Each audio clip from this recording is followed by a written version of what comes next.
Wanted to do a quick video to kind of highlight some differences in the Cali raised LED Trail Edition rock sliders for the double cab long bed Tacoma. The video that they post is the double cab short bed, and there's some differences that you gotta be aware of in order to make the install a little bit easier. So I'll run over the large bolts first. This is the driver's side front. There's 3 large bolts here. Those were fairly easy and self-explanatory. No real issues with those. The next large bolt that you're going to use is going to be for the clamp, and this is on the front, again on the driver's side.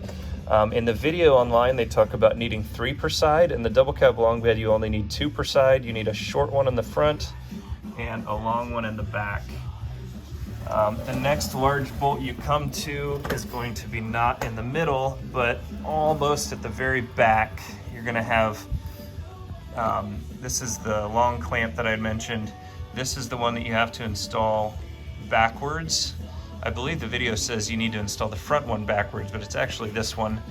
And the very last bolt on the back goes right here. This is the very back of this.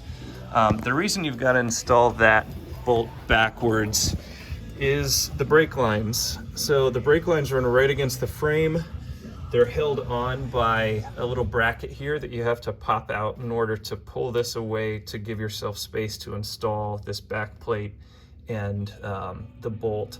The problem is once the bolt's installed, you can't push this back against the frame like it was before the install, so you can't pop that back into place.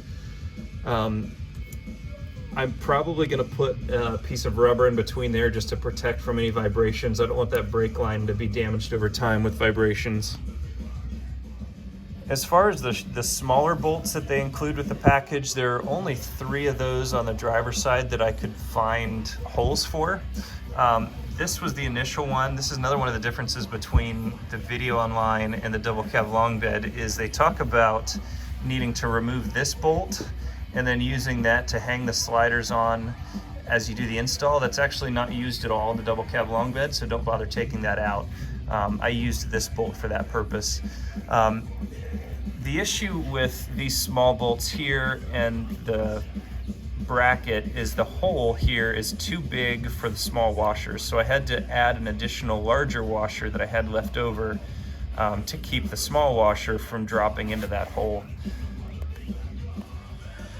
On the passenger side front, you've got these 3 large bolts here.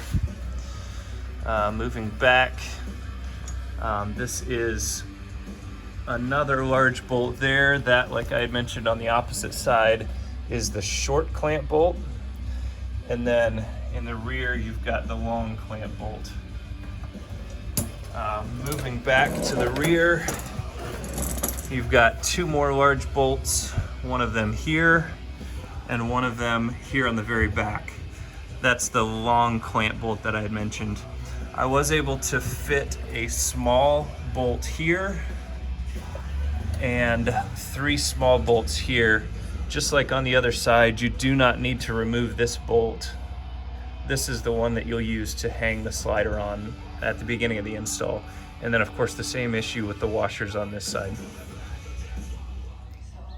This is the leftover hardware that I had.